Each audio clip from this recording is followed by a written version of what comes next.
Assalamualaikum warahmatullahi wabarakatuh. Saya Tripazila Ulia ingin menjelaskan tentang kimia larutan.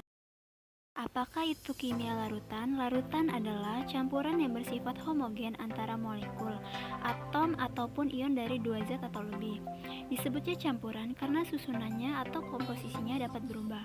Lalu disebutnya homogen karena susunannya begitu seragam sehingga tidak dapat diamati adanya bagian-bagian yang berlainan, bahkan dengan mikroskop optis sekalipun. Komponen larutan terdiri dari pelarut atau disebut dengan solvent dan zat terlarut disebut dengan solut. Pelarut adalah medium bagi zat terlarut yang dapat berperan serta dalam reaksi kimia dalam larutan atau meninggalkan larutan karena pengendapan atau penguapan. Jenis-jenis larutan. Larutan berdasarkan daya hantarnya dibagi menjadi dua, yaitu larutan elektrolit dan larutan non-elektrolit.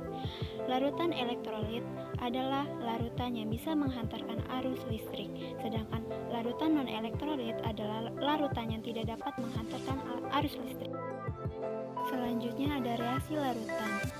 Ada dua reaksi dalam larutan, yaitu ada eksoterm dan endoterm. Eksoterm yaitu proses melepaskan panas dari sistem lingkungan, temperatur dari campuran reaksi akan naik dan energi potensial dari zat-zat kimia yang bersangkutan akan turun. Sedangkan endoterm yaitu menyerap panas dari lingkungan ke sistem, temperatur dari campuran reaksi akan turun dan energi potensial dari zat-zat kimia yang bersangkutan akan naik. Berdasarkan jenuh atau tidaknya larutan dapat dibagi menjadi tiga, yaitu ada larutan tak jenuh, larutan jenuh, dan larutan lewat jenuh. Berdasarkan banyaknya sedikitnya zat terlarut dibedakan menjadi dua, yaitu ada larutan pekat yang mengandung banyaknya solut, kemudian larutan encer, larutan yang sedikit mengandung solut. Faktor-faktor yang mempengaruhi kelarutan antara lain jenis zat terlarut, jenis pelarut, temperatur, dan tekanan. Yang pertama, adanya jenis zat. Zat-zat dengan struktur kimia yang mirip umumnya dapat saling bercampur dengan baik, sedangkan zat-zat yang strukturnya kimianya berbeda umumnya kurang dapat saling bercampur. Yang kedua, ada suhu.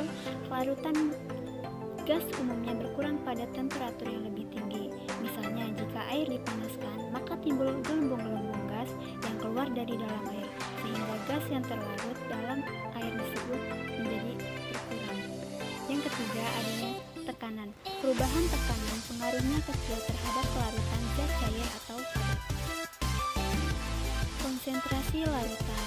Konsentrasi adalah perbandingan jumlah zat terlarut dan jumlah pelarut. Dinyatakan dalam satuan volum zat terlarut dalam volum tertentu dari pelarut. Konsentrasi larutan menyatakan banyaknya zat terlarut dalam sejumlah tertentu larutan. Kemudian yang pertama adanya persen massa. Persen massa menunjukkan massa suatu zat dalam 100 gram larutannya secara matematis. Yang kedua adanya persen volume. Persen volume adalah satuan yang menunjukkan volume suatu zat dalam 100 ml larutannya secara matematis. Yang ketiga adanya persen massa per volume, yaitu merupakan salah satu konsentrasi larutan yang menunjukkan massa zat dalam 100 ml larutannya secara matematis. Yang keempat adanya molaritas. Molaritas yaitu membahas masalah molaritas tidak akan lepas dari besaran bernama mol secara matematis. Yang kelima adanya molalitas. Hampir sama dengan molaritas. Molalitas merupakan banyaknya mol zat terlarut dalam 1 kg pelarut secara matematis. Yang keenam adanya hubungan antara persen massa dan molaritas. Dari persamaan yang telah disebutkan sebelumnya, ternyata bisa dicari hubungannya antara persen massa dan molaritas